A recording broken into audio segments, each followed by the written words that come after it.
Hi friends, welcome to my channel M food. ఈరోజు మనం వీడియోలో పాలు వేయకుండా బెల్లం పరమాన్నం రెసిపీని ఎలా చేయాలనేది తెలుసుకుందామండి. చాలా సింపుల్గా మనం ఈ బెల్లం పరమాన్నాన్ని అయితే చేసుకోవచ్చు. ఇప్పుడు ప్రాసెస్ అయితే చూసేద్దామండి. ఇక్కడ నేను ఒక చిన్న కప్ తీసుకున్నాను. ఇందులో పావు కప్పు వరకు పెసరపప్పు అయితే తీసుకున్నానండి. ఒక చిన్న బౌల్లోకి అయితే యాడ్ చేస్తున్నాను. సేమ్ అదే కప్తో బియ్యం వేసుకుంటున్నానండి. ఇది నార్మల్గా మనం రైస్ చేసుకుంటాం కదా, ఆ బియ్యం అండి. మీరు కావాలంటే రేషన్ బియ్యం కూడా యూస్ చేసుకోవచ్చు.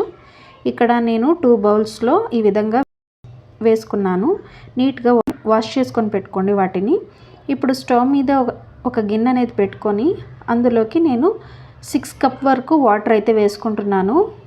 సేమ్ మనం మెజర్ చేసుకున్నాం కదా, అదే కప్తో. ఇప్పుడైతే పెసరపప్పుని ఇందులోకి యాడ్ చేసుకోండి.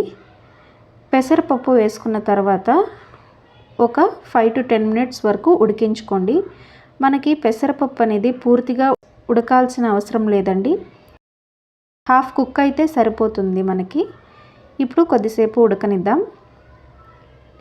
ఇప్పుడు చూడండి, మనకి కాస్త బాయిల్ అయింది పెసరపప్పు అనేది. ఇంకొక 2 మినిట్స్ ఉడకనిస్తే సరిపోతుంది. ఇప్పుడైతే మనకి హాఫ్ కుక్ అయిందండి పెసరపప్పు అనేది. సో ఈ స్టేజ్లో అయితే మనం రైస్ అయితే యాడ్ చేసుకోవచ్చండి. చూడండి, ఈ విధంగా కుక్ అయినప్పుడు మనం రైస్ అనేది వేసుకోవాలి. ఇప్పుడు ఇందులోకి మనం వాష్ చేసి పెట్టుకున్న రైస్ అయితే ఇప్పుడు యాడ్ చేస్తున్నానండి. నేను ఎక్స్ట్రా వాటర్ ఏమీ యూస్ చేయట్లేదండి.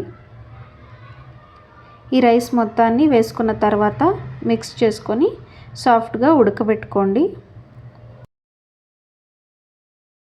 ఇప్పుడు దీన్ని ఒకసారి మిక్స్ చేసుకొని బాయిల్ అవ్వనివ్వండి రైస్ని.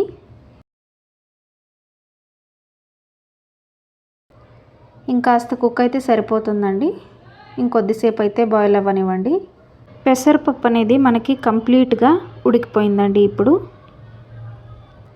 ఒక 5 మినిట్స్ తర్వాత మనకి ఈ విధంగా కుక్ అయి ఉంటుంది. చూడండి, ఇంత వాటర్ ఉన్నా పర్లేదండి. మీరు స్టవ్ ఆఫ్ చేసుకొని పక్కకు తీసి పెట్టుకోండి. ఇప్పుడు స్టవ్ మీద అయితే ఒక గిన్నె పెట్టుకోండి. అందులోకి నేను 1 టేబుల్ స్పూన్ వరకు నెయ్యి అనేది వేసుకుంటున్నాను. నెయ్యి వేసుకున్న తర్వాత ఇందులోకి మనం డ్రై ఫ్రూట్స్ అనేవి వేసుకొని ఫ్రై చేసుకుందామండి. ఇక్కడ నేను ఎండు ద్రాక్ష ఇంకా జీడిపప్పు అనేది వేసుకుంటున్నానండి. రెండు ఒకేసారి వేసుకొని గ్యాస్ అనేది సిమ్లో పెట్టుకొని ఫ్రై చేసుకోండి. వీటిని హై ఫ్లేమ్లో పెడితే అన్నీ మాడిపోతాయి.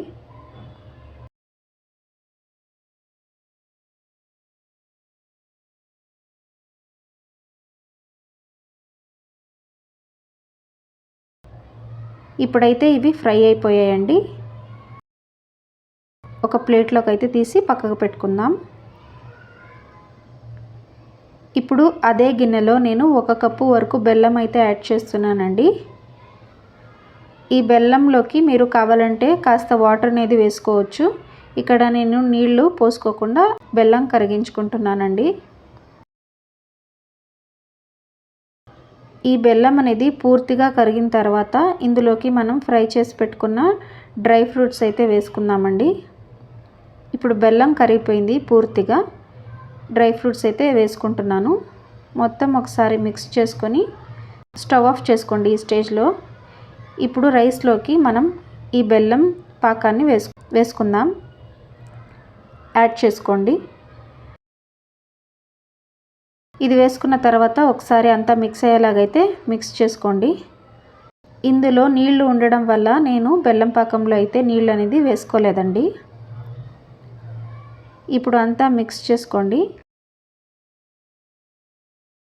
కొంచెం నీళ్ళు ఉన్నందువల్ల గ్యాస్ని అయితే సిమ్లో పెట్టుకొని ఒక 2 మినిట్స్ పాటు బాయిల్ అవ్వనివ్వండి. తర్వాత ఫైనల్గా ఇలాచీ పౌడర్ అయితే వేసుకొని మిక్స్ చేసుకుంటే మనకి ఎంతో టేస్టీగా ఉండే బెల్లం పరమాన్నం రెసిపీ అయితే రెడీ అయిపోయిందండి. ఇప్పుడు సర్వింగ్ ప్లేట్లోకి అయితే తీసుకుందాం.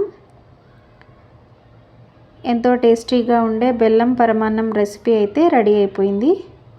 చాలా సింపుల్గా మనం ఈ రెసిపీ అయితే చేసుకోవచ్చు. దేవుడికి ప్రసాదంగా కూడా మనం ఈ బెల్లం పరమాన్నం పెట్టచ్చండి. అంతేనండి. మీకు ఈ రెసిపీ నచ్చితే వీడియోని లైక్ చేయండి, షేర్ చేయండి. ఎం ఫుడ్ ఛానల్ని సబ్స్క్రైబ్ చేసుకోండి. Thank you for watching.